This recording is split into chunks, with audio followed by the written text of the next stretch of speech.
सावन के महीने का नियम, 2 लोटे जल लेकर देवादिदेव महादेव के सामने जाइए। यहां अशोक सुंदरी वाली जगह से दोनों धार एक साथ चढ़ाना प्रारंभ करिए और करते करते वो धार शंकर भगवान के शिवलिंग पर ले जाकर छोड़ दीजिए।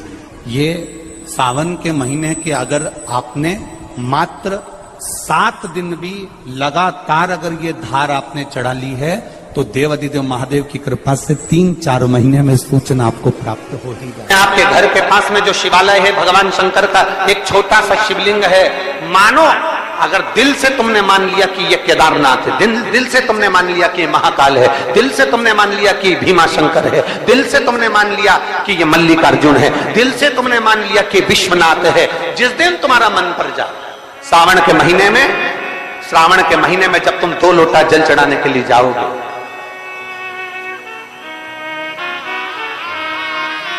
श्रावण के महीने में जब तुम 2 लोटा जल चढ़ाने के लिए जाओगे और 2 लोटा जल तक तुम अपने हाथ में लेकर चढ़ाओगे, जिस दिन तुम्हारा चित्त में मन में आ जाए कि आज मैं विश्वनाथ नहीं गई हूं, मैं सावन के महीने में मैंने विश्वनाथ का दर्शन नहीं करा है, सावन के महीने में मैं काशी नहीं गई, सावन के महीने में मैं गंगा के घाट पर नहीं गई, जिस दिन सावन के महीने में तुम्हारे मन में आ जाए 2 लोटा जल लिया, शंकर जी को चढ़ाते हुए अपने मन में विचार कर लिया कि मेरे विश्वनाथ, मैं तुम्हारे दरवाजे तो नहीं आ सकी, पर मेरे जल में अगर बल होगा तो इस जल को आप वहां से यहां आकर स्वीकार कर लोगे। वो विश्वनाथ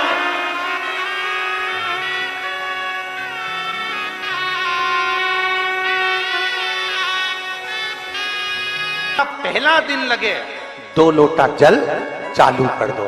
श्रावण के पूरे महीने 2 लोटा जल अपने घर से लेकर जाओ और अपने घर से जब जल लेकर जाओ तो ये विचार कर कर जाना, आज मैं शिव को काशी में, आज मैं शिव को केदार में, आज शिव को अमरनाथ में, आज शिव को भीमा शंकर में, आज शिव को मल्लिकार्जुन में। और फिर निवेदन करूंगा, जिस बहन को 19 और 20 साल तक भी औलाद नहीं हुई हो तो कृष्णेश्वर महादेव का नाम लेकर 2 लोटा जल तुम्बकेश्वर महादेव का नाम लेकर चढ़ा कर देखना, सावन के बाद में बाबा संतान जरूर देगा, झोली जरूर भरेगा।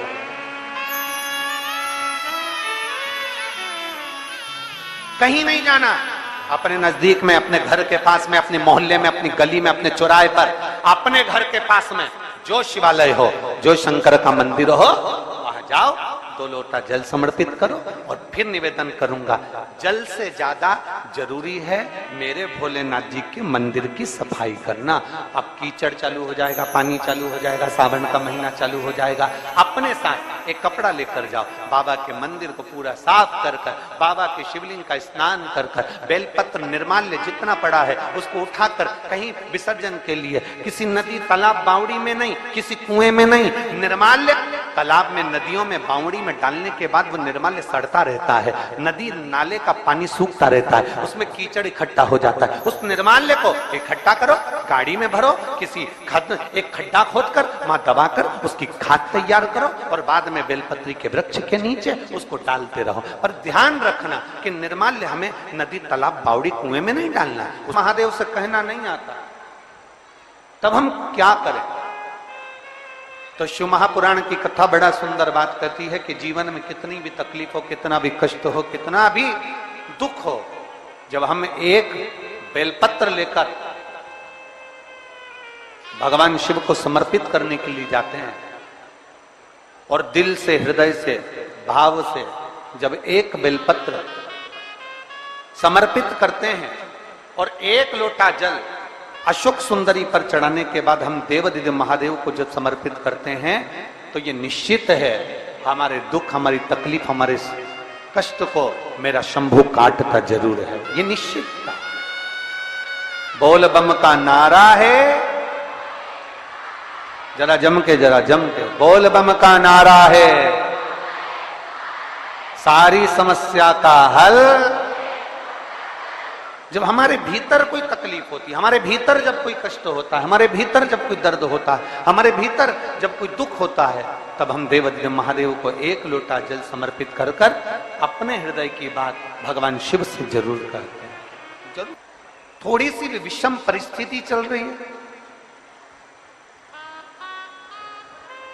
थोड़ा भी तकलीफ चल रही है, थोड़ा भी कष्ट आया है जीवन में, थोड़ा भी दुख, थोड़ी भी तकलीफ, थोड़ा भी दर्द, थोड़ा भी कष्ट अगर आपके जीवन में आया है तो शिव महापुराण की कथा कहती है सबसे पहले भगवान शंकर की शरणागति में जाए, भगवान शिव के पास जाए।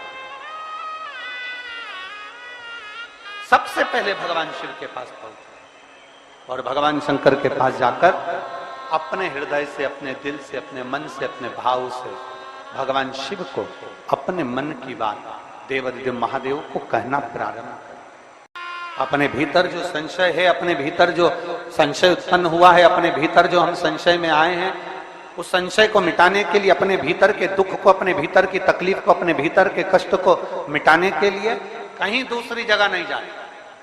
शिव महापुराण की कथा कहती है अगर जीवन में दुख भी आया है, तकलीफ भी आई है, कष्ट भी आया है, पड़ोसी के यहाँ रिश्तेदारों को, नातेदारों को, कुटुंब को, कबीले को जाकर कहोगे, वो दुख मिटने वाला नहीं, वो संशय समाप्त होने वाला नहीं, वो तकलीफ समाप्त होने वाली नहीं। जीवन में अगर कष्ट आया है तो हमें शिव की शरणागति ग्रहण कर लेना चाहिए। एक लोटा जल हाथ में लेकर भगवान शिव से अपने दिल की बात, अपने मन की बात भगवान शंकर को जरूर जाकर कहना चाहिए। कर रहे हो ये आपके ऊपर निर्भर करता है। मां,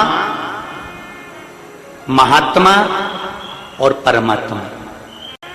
एक मां, दूसरे नंबर पर महात्मा और तीसरे नंबर पर जम के बोलो जरा, अच्छे जम के बोलो, परमात्मा। ये तीन आपको देखते तक नहीं, फिर भी अपना पूरा प्रेम, अपनी पूरी वात्सल्यता, अपनी पूरी करुणा, अपनी पूरी उदारता ये आपके ऊपर उंडेल देते हैं। कौन कौन? जम के बोलो जरा। पहले नंबर पर आवाज नहीं आई, जम के जरा। मां, दूसरे नंबर पर महात्मा और तीसरे नंबर पर परमा। अपनी पूरी करुणा, अपनी पूरी उदारता, अपनी पूरी वात्सल्यता, अपना पूरा प्रेम मां उस बच्चे को दे देती है। पूरी करुणा देती मां ने, पूरी वात्सल्य। ये हैं शंकर के भक्त, ओघड़दानी के भक्त, शंभू के भक्त, त्रिकालदर्शी कैलाशी के भक्त। अपने नेत्रों से दर्शन करते रहते हैं। भगवान ब्रह्मा अपने नेत्रों से दर्शन करते रहते हैं, पर शंकर जी के नेत्र बंद रहते हैं, शिव जी के नेत्र बंद रहते हैं। शंकर भगवान समाधि में डूबे रहते हैं, शंकर भगवान समाधि में लीन रहते हैं। तो कई लोग, कई जिनके मुख में जो आता है, जिनके विचारों में जो आता है, वो कह देते हैं कि शंकर जी की आराधना नहीं करना चाहिए क्योंकि शंकर तो समाधि में डूबे रहते हैं, वो तो देखते ही नहीं है। पर उनको समझाना यह है कि नानू मां का चरित्र कह रहा है कि नानू मां के पिता मछली पकड़ने का जाल बनाते हैं और ध्यान नानू मां पर रहता है। एक पनिहारन पानी को लेकर जाती है, सिर पर हंडे पर हंडा, मटके पर मटका, मटके पर मटका, मटके पर मटका रखती है, चलती जाती है, पड़ोसन से बात करती है, पर ध्यान मटके पर रहता है। एक माँ अपने बच्चे को लेकर बाजार में जाती है, सामान कितना भी खरीदे पर बच्चे पर ध्यान रहता है। एक पिता अपने काम में ध्यान देता रहता है। उसी तरह मेरा ओघड़दानी भले नेत्र बंद कर समाधि में डूबा हुआ हो, पर जो एक लोटा जल चढ़ाता है मेरे शंकर का ध्यान उस पर बना ही रहता है। वृक्ष लता से स्नान कराऊंगी, ये अपने भीतर ने एक संकल्प अपने भीतर लेना है कि श्रावण के महीने में हमें शिव को कैसे रिझाना है। देवादिदेव महादेव को पकड़ने का जाल इंसान नहीं बना सकता, वो तो शंकर देवादिदेव महादेव किसी के दिल में आकर बैठ जाते हैं तो वो हृदय के जाल में शंकर को पकड़कर अपने दिल में बिठा लेता है। कोई कोई इनके सम्मुख में सत्य बोला है।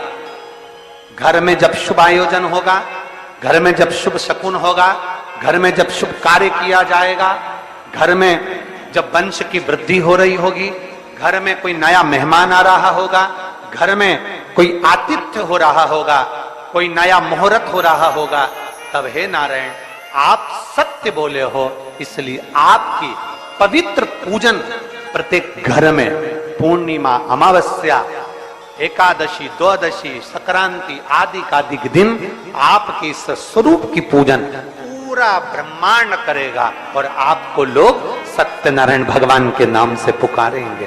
बोल सत्यनारायण भगवान की।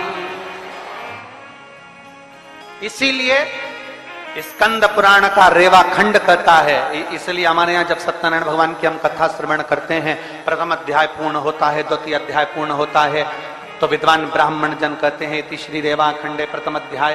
तो ऐसा रेवा खंड में से भगवान सत्यनारायण के सुंदर स्वरूप का वर्णन आता है। शिव महापुराण में से भगवान सत्यनारायण के स्वरूप का वर्णन आता है, भगवान शिव की पवित्र कथा का वर्णन आता है, भगवान शंकर के सुंदर स्वरूप का वर्णन आता है, और भगवान नारायण का एक नाम सत्यनारायण।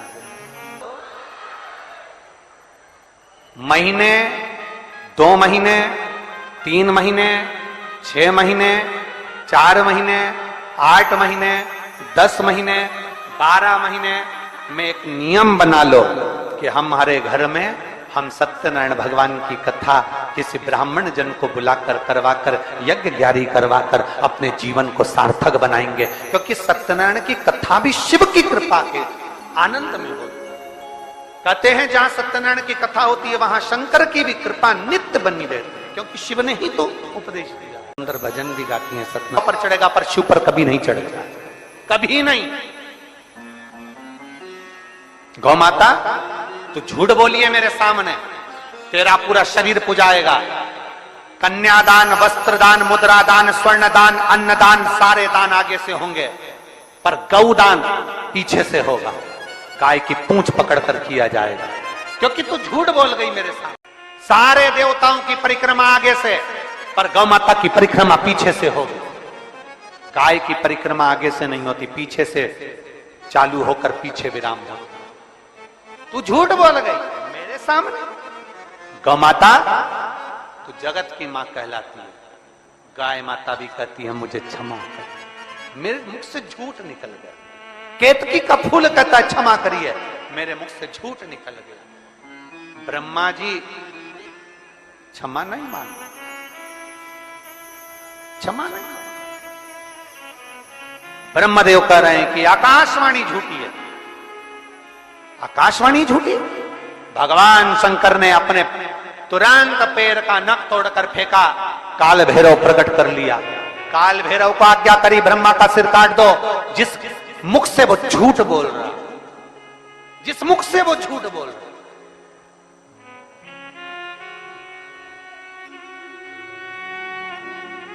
ब्रह्मा जी के सम्मुख में काल भैरव प्रकट हो गए। काल भैरव ने अपना हाथ की उंगली का नख तोड़कर फेंककर ब्रह्मा जी के शीश को काट दिया।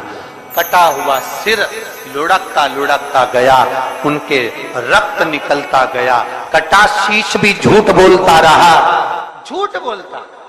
सत्य को प्रमाण की जरूरत नहीं होती, पर झूठ को प्रमाण चाहिए। सत्य एक दिन उजागर होता ही है, उसको कितना भी दबाया जाए। सत्य को कितना भी दबा ले, वो उजागर होगा। आज नहीं तो कल होगा, कल नहीं तो परसों होगा, आने वाली पीढ़ी को होगा, पर सत्य सामने जरूर आएगा। सत्य को कोई नहीं दबा सकता। चाहे दुनिया में कितना भी प्रपंच रच लो, चाहे दुनिया में कितना भी पाखंड रच लो, सत्य को दबाने के लिए तुम सारी पूरी जिंदगी निकाल देना, पर एक दिन सत्य सत्य होता है और सत्य दुनिया के सामने आता जरूर है, दब नहीं सकता। सत्य को कितना झुकाने का प्रयास करोगे, सत्य को कितना दबाने का प्रयास करोगे। श्री शिवाय नमस्तुभ्यम। हरे महादेव।